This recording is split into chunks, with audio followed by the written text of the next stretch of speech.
मानहानि के मामले में राहुल गांधी की याचिका खारिज कर दी गई, जिसके बाद ये सवाल सबके मन में उठ रहा है कि क्या राहुल गांधी जेल जाएंगे या उन्हें बेल मिलेगी। क्या वो 2024 का चुनाव लड़ पाएंगे? क्या उनकी सांसदी बहाल होगी? तो आपके इन सभी सवालों के जवाब देंगे हम आपको इस रिपोर्ट में। पहला सवाल यह है कि मानहानि का दोषी ठहराने पर रोक लगाने की याचिका खारिज होने के बाद क्या राहुल अब गिरफ्तार होंगे? मीडिया रिपोर्ट्स के मुताबिक इस मामले में राहुल के वकील RS चीमा का कहना है कि अभी राहुल गांधी की गिरफ्तारी का कोई सवाल ही नहीं है।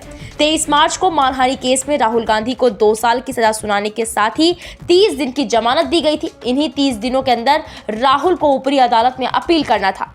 हमने 3 अप्रैल को सूरत के सेशन कोर्ट में इस फैसले के खिलाफ अपील की। इसके साथ सजा पर रोक लगाने और दोषी ठहराने पर रोक लगाने की भी अपील की।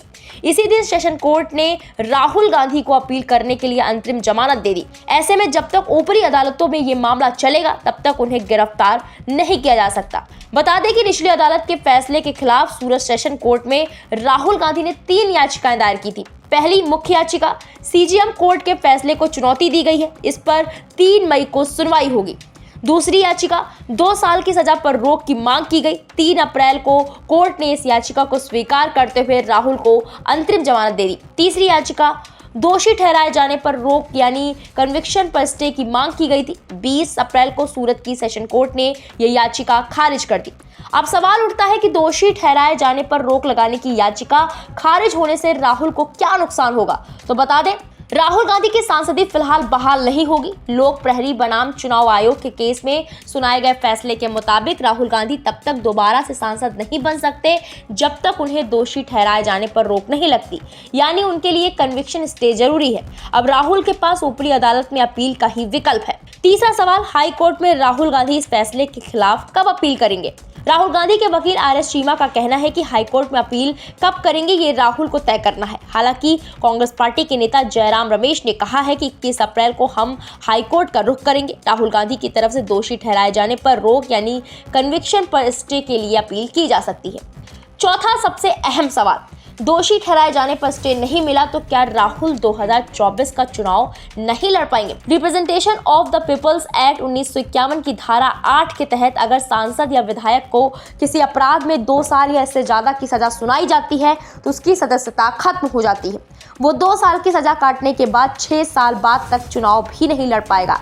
ऐसे में राहुल गांधी के दोषी ठहराए जाने पर स्टे नहीं लगाया जाता है तो वो 8 साल तक चुनाव नहीं लड़ पाएंगे, यानी राहुल 2024 में चुनाव नहीं लड़ पाएंगे। पांचवा सवाल, अगर हाई कोर्ट ने दोषी ठहराए जाने पर स्टे लगा दिया तो राहुल कब तक सांसद बनेंगे? हाई कोर्ट में राहुल गांधी की दोष सिद्धि यानी कन्विक्शन पर स्टे लगता है तो उनकी सांसदी बहाल हो सकती है।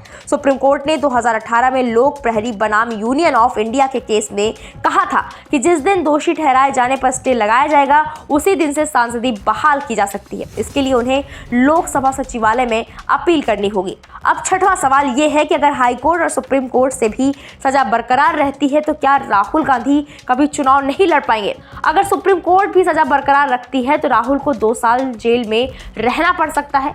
Representation of the people's act 1951 की धारा 8 के तहत राहुल रिहाई के 6 साल बाद तक चुनाव नहीं लड़ पाएंगे, यानी लगभग 8 साल तक राहुल चुनाव नहीं लड़ पाएंगे। राहुल गांधी 2 आम चुनाव यानी 2024 और 2029 लोकसभा चुनाव नहीं लड़ पाएंगे। सातवां सबसे बड़ा सवाल कि राहुल अपने बचाव में हाई कोर्ट में क्या दलील दे सकते हैं? राहुल अपने बचाव में हाई कोर्ट में वही दलीलें दे सकते हैं जो उन्होंने सूरत सेशन कोर्ट में दी थी। राहुल गांधी के सभी मुसीबतों की जड़ उनका ये बयान है जिसमें उन्होंने कहा था, इन सब चोरों के नाम मोदी मोदी कैसे हैं? मोदी सरनेम के मानहानि के मामले में राहुल आज बुरी तरह फंस चुके हैं। फिलहाल अब देखना यह है कि राहुल का अगला कदम क्या होगा। VK न्यूज, राष्ट्र के नाम।